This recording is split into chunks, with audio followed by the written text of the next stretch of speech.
Et nous commençons cette revue de presse avec des images douloureuses des 3 victimes de l'attentat de la rue Dizengoff. 2 photos pour 3 victimes en première page du Yediot Aharonot qui nous montrent Tomer Morad et Etam Maghini, les 2 copains de 27 ans qui avaient fait leur scolarité ensemble, qui sont restés liés jusqu'à leur dernier souffle.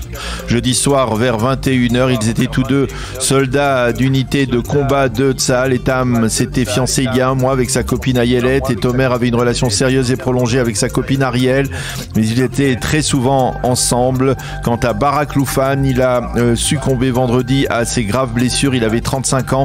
C'était un champion de kayak. Il était marié, père de 3 jeunes enfants qui sont désormais orphelins. 2 photos où toutes les trois victimes de l'attentat de Tel Aviv de jeudi soir sourient. C'est en première page du Yediot Aharonot, le grand quotidien titre la capitale du terrorisme, Jenin dans le collimateur des forces de sécurité.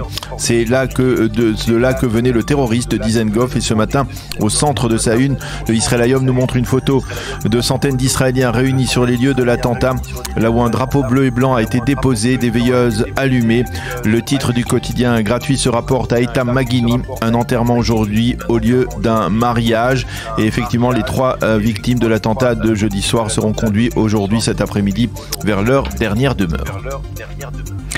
Et en page intérieure des journaux israéliens et des sites d'information, les portraits des victimes, mais aussi les opérations des forces israéliennes. Oui, les quotidiens nous montrent en page intérieure d'autres photos de joie des 3 victimes, et le Yediot Aharonot nous livre le témoignage émouvant de Pascal Berkovitch, la célèbre kayakiste paralympique franco-israélienne dont Barak Loufan était l'entraîneur. Barak était mon entraîneur avant les JO de Rio en 2016.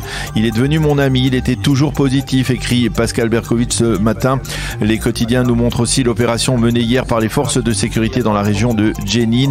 Le Israël Hayom nous met en garde en insistant sur le prochain véritable défi sécuritaire dans Jérusalem. Ce sera vendredi prochain avec la veille de Pessah qui correspondra, vous le savez, avec le second vendredi du Ramadan.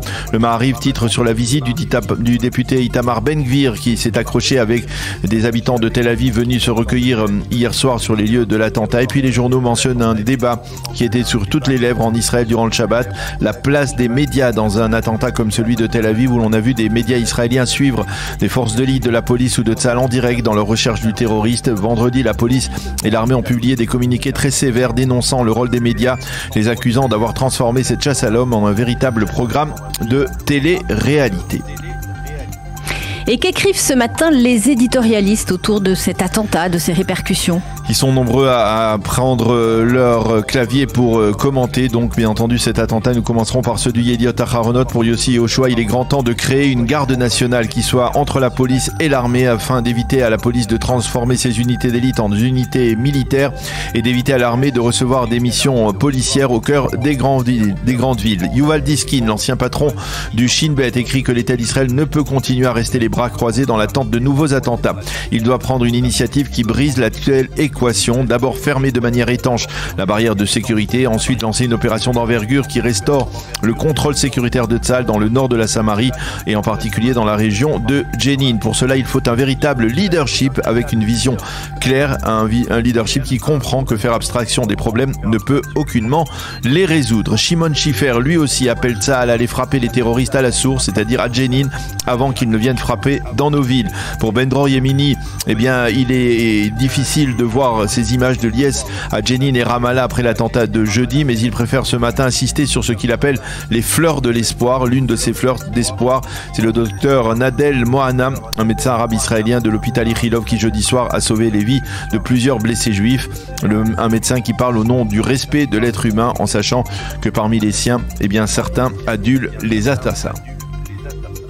Et que peut-on lire dans le second grand quotidien israélien, Israël Hayom ? Pour Yoav Limor, le spécialiste sécuritaire du journal, il faut envisager une seconde version plus limitée de l'opération Rempart d'il y a très exactement 20 ans. Adi Rubinstein parle de Tel Aviv, la ville touchée par l'attentat de jeudi, une ville touchée mais qui a choisi de continuer à vivre à tout prix, qui pleure en silence les victimes de l'attentat, qui allume des veilleuses du souvenir, qui brandit fièrement le drapeau israélien et qui chante la Tikva comme l'ont fait spontanément les milliers de participants au concert d'Idan Rai Reichel jeudi soir en apprenant le drame qui se jouait à quelques centaines de mètres à peine de l'auditorium Mann.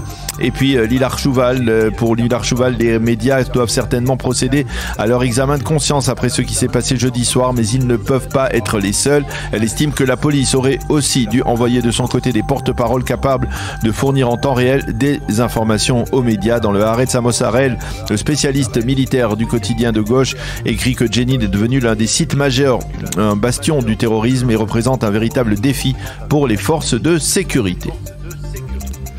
Et sur le plan politique, pression sur la liste arabe pour qu'elle ne vote pas avec l'opposition en faveur de la dissolution de la Knesset. C'est une information de Yehuda Schlesinger dans le Israël Hayom de ce matin. Il explique que la coalition est prête à verser de substantiels budgets à la liste arabe pour l'empêcher de voter avec le Likoud et les orthodoxes une éventuelle dissolution du Parlement en mai prochain lors de la rentrée parlementaire.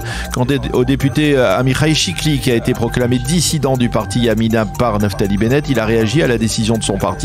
Je suis certain que le peuple d'Israël saura reconnaître qui est le véritable dissident.